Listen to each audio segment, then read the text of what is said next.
Very good afternoon. So today we are going to solve this practical question of labor variance. Standard labor employment and the actual labor engaged in a week for a job are as under. जैसे standard number of workers दिया हुआ है, skilled workers, semi skilled and unskilled, actual number of workers employed, standard wage rate per hour and actual wage rate per hour. So we are going to solve the first part of labor cost variance, labor rate variance, efficiency variance, labor mix variance and yield variance. So first of all we are finding out standard hours for actual hours produced are calculated as below.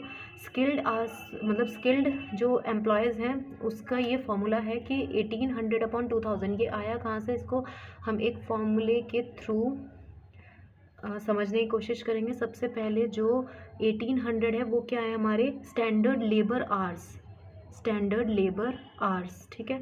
और जो 2000 है हमारा, ये है question के according actual wage rate, यानी कि actual hours paid, actual hours paid. उसके बाद इनटू में 1280 क्या है हमारा, रिवाइज्ड स्टैंडर्ड आवर्स. कितने स्टैंडर्ड आवर्स को हमने रिवाइज करके दोबारा से जो एक्चुअल हैं और स्टैंडर्ड हैं उनके बीच का कंपेयर करके रिवाइज निकाला. सो ये एक फॉर्मूला डिराइव हो गया कि 1800 अपॉन 2000 इंटू 1280 यानी standard labour hours upon actual hours paid. इसको हम कहते हैं actual wage rate per hour into में रिवाइज स्टैंडर्ड आवर्स. सो स्किल्ड में 1152 आ गया, सेमी स्किल्ड में 432 एंड ये जो लास्ट है अनस्किल्ड वाला, इसमें थोड़ी कैलकुलेशन मिस्टेक हो गई है. ये इसको हम कट करेंगे तो 2 9 18 एंड यहाँ पे 216 आएगा, 216. ओके. सो नेक्स्ट हम फाइंड आउट करेंगे actual hours paid calculated as category skilled, semi skilled and unskilled में नंबर ऑफ वर्कर्स गिवन है क्वेश्चन में, आवर्स इन अ वीक पता है हमें.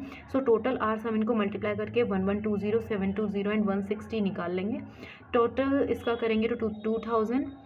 सो for third part for 40 hours week total revise standard hours निकालेंगे, जिसमें हमारे 1280, 480 एंड 240 आ गए.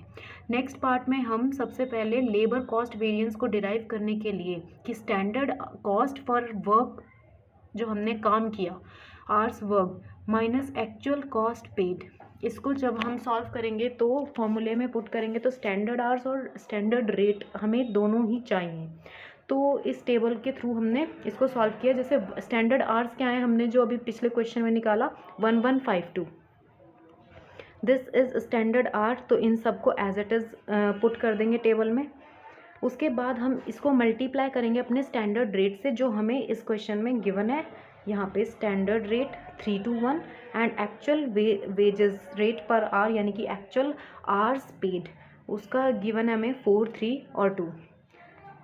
So standard hours into standard rate, actual hours जो हम पीछे निकाल चुके 1120, 720 एंड 160, और स्टैंडर्ड रेट हमें गिवन है 321, actual hours into actual rate 1120 into 432 जो हमें टेबल में गिवन था क्वेश्चन में, एंड जो हमने फाइंड आउट कर लिया है वो as it is actual hours के इक्वल आ जाएगा जो सेकेंड रो में निकाल चुके.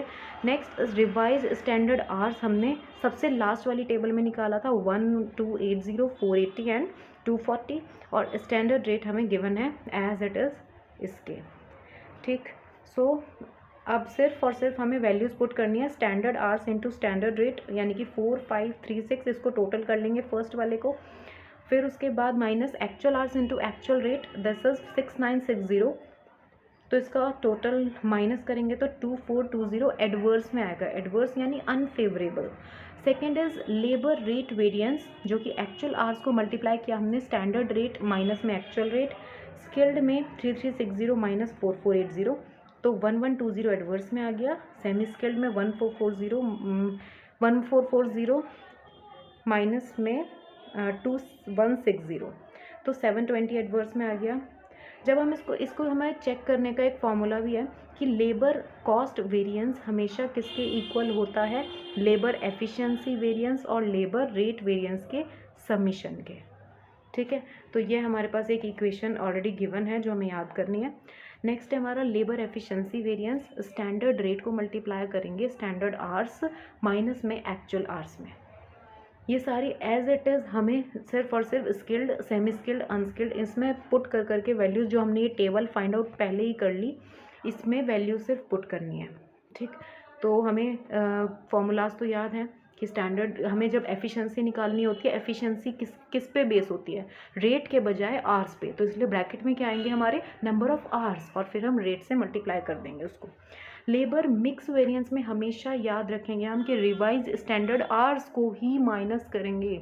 रिवाइज स्टैंडर्ड आवर्स हमारा सबसे ग्रेटर होगा देन एक्चुअल आवर्स और फिर उसको रेट से मल्टीप्लाई कर देंगे, स्टैंडर्ड रेट से। लेबर यील्ड वेरिएंस में है स्टैंडर्ड रेट को हम बाहर रखेंगे और एक्चुअल मतलब जो आवर्स हैं हमारे एक्चुअल, इसमें किसी भी चीज़ में यील्ड मतलब क्या होता है, जो हमने पिछले बेस को देख के, हिस्ट्री के बेस को देख के उसका नेक्स्ट ईयर के लिए हमने उसको बेस माना है। ठीक, तो हम क्या करेंगे, स्टैंडर्ड को बेस मान रहे हैं तो हमारा सब कुछ रेट भी हमारा स्टैंडर्ड ही आएगा, आवर्स भी हमारे स्टैंडर्ड ही आएंगे और जो रिवाइज स्टैंडर्ड आवर्स है वो तो आता ही स्टैंडर्ड से रिलेटेड है। ठीक है, तो ये हो गया यील्ड वेरिएंस और फिर लास्ट है हमारा कि स्किल्ड, सेमी स्किल्ड और अनस्किल्ड, इसके भी सारे निकाल दिए। सो चेक करने का फॉर्मूला लेबर एफिशिएंसी वेरिएंस का है labour mix variance plus labour yield variance. ठीक, 2424 हमारा एडवर्स आया था, 2000 हमारा एडवर्स है लेबर रेट वेरिएंस और 424 हमारा लेबर एफिशिएंसी वेरिएंस है। ये सारा एडवर्स आया इसलिए 2424 हमारा ऑल ओवर एडवर्स में आ गया। और सिमिलरली 80 फेवरेबल में है, 504 एडवर्स में है, इसलिए 424 हमारा लेबर एफिशिएंसी वेरिएंस एडवर्स में आ गया। So this is the full-fledged question of labor efficiency, labor rate variance, labor cost and labor yield variance. Thank you so much.